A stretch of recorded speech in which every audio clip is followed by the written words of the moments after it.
Hey there. All right. One of the forms you're going to see often in hot markets, especially move-up markets where somebody's selling a property and then buying another one, is this form. And this is seller's purchase of replacement property. Now, in this case, so this buyer received a counteroffer, seller counteroffer, and of course, they're going to address some other terms in here as well for a rent back. And then down here in paragraph D, it says the following addenda are incorporated into the seller counteroffer form SPRP, and that is seller's purchase of replacement property, and that's this form right here. So that means that this form isn't incorporated into the agreement. And let's really quick go over what this basically covers. So first and foremost, the seller's purchase of replacement property, it's contingent on finding a replacement property. The agreement is contingent on seller entering into a contract to acquire replacement property. Seller shall within 17 days after acceptance, remove the finding replacement property contingency or cancel the agreement. If seller does not remove the finding replacement property contingency in writing within that time, the buyer, after first giving a notice to seller to perform, may cancel the agreement. Now, this is pretty much the same cancellation provision in most contractual instances in real estate. If one party is not performing within the agreed upon time, then the other party has the right to give them, first and foremost, to give them a notice to perform.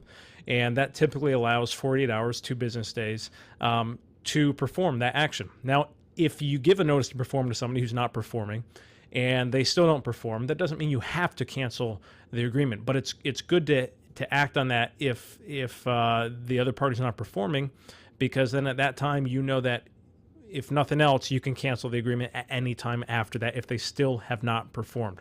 So the same thing here. Now, the 17 days, by default, you can make this anytime you want, but 17 days, the significance of that is typically if a seller is purchasing another property, they, of course, are a buyer on that property.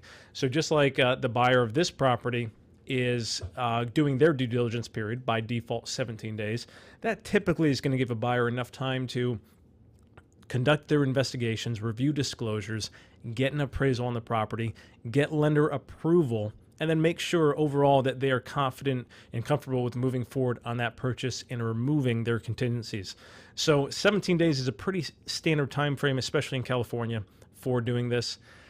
So that's part of the significance of this. Now, also, sometimes the seller might be opening escrow on the purchase at the same time that they're opening escrow on their sale. So if in that case, 17 days might line up pretty well with the buyer of their property. So in that case, let's just say the buyer cannot perform. They remove their contingencies 17 days in, or let's say they cancel the agreement within their 17-day contingency period. Well, then in that case, the seller, most likely, their purchase contract also has probably 17 days, and that would still allow them time to cancel on that. And the same thing here. So if maybe sometimes there's a daisy chain of these. Sometimes the seller of the property that the seller is purchasing is also buying another property. So there could be literally a chain of 2 to 3 of these in a row. That's not typically the case, but sometimes it is. And if one sale doesn't go through, it's not everybody's fault, but possibly many of the transactions might end up getting either delayed or canceled because of that. So that's part of the reason why this is an important form. Now, you could also have here, instead of just this 17-day contingency period, giving you enough time to remove those contingencies, it could also be that it's contingent on the cost, the closing of the replacement property. So this could mean, no, we're not going to sell our property until we've actually closed on that property and we are on title. In most cases, that's not going to be the case, but as it is not in this one, but something to keep in mind. Now, during the time periods in this agreement for inspections, contingencies, covenants, and other obligations shall begin the day after the seller delivers to the buyer a written notice removing the finding of replacement property contingency. Now, or as specified in the agreement. Now, typically, at least in most hot markets, it's going to be worded as specified in the agreement. It's going to have this little box checked. Now, if it was not checked, that would mean that the buyer of this property that's contractually under escrow, under contract with this seller, his contingency period would not even begin until the day after this seller removes their finding replacement property contingency. Now, that could really drag on and that's not very desirable for most sellers in today's market. But just you can expect that most of the time this box will be checked, especially when receiving it as a counteroffer. If a buyer's submitting this as part of their offer, then they might leave that unchecked because that's going to favor the buyer more. But this is pretty standard in today's market because typically we're going to try to align contingency periods as much as possible so that everything just flows as efficiently as possible and as little time is wasted as possible. Next thing, buyer's deposit. Buyer's deposit shall be delivered to escrow within 3 business days. Again, this box is often going to be checked as specified in the agreement because otherwise the same thing would happen.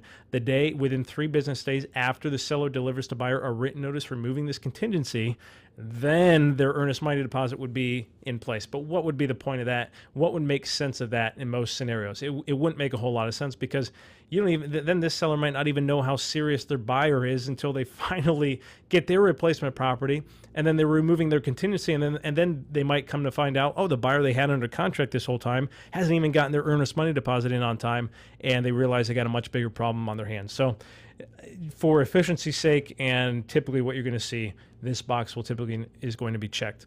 Close of escrow. Buyer and seller agree that seller may extend the close of escrow date for the sale of a seller's property to a maximum of 2 additional days or whatever X amount of days by providing buyer with a written notice at the time the seller removes finding the replacement property contingency.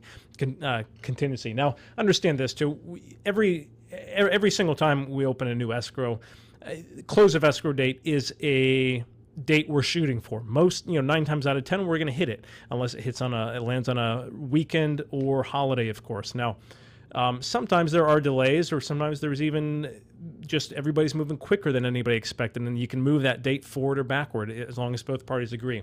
With 2 escrows going simultaneously or even more, of course, we want a little bit more leeway to make sure that if something changes, then there is a little bit of flexibility built into that contract so that all parties can be on the same page and make sure that we can get everything closed on time and everything can line up. So 2 days is not an unreasonable amount of time. This could be any amount of days, but just understand that's also another provision included in this document.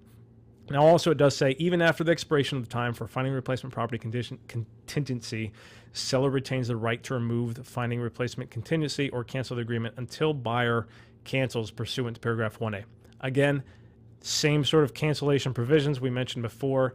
If one party gives a notice to perform but does not cancel after the other party has not performed, then they still technically are protected by that contingency. And until somebody actually issues a cancellation after giving a notice to perform, then the other party, the receiving party of the notice to perform, still retains their right to cancel the agreement based on that contingency provision. So I hope that summarizes this for you and explains answers all your questions. If you have any other questions about this, feel free to reach out to us, and we'll see you in the next video.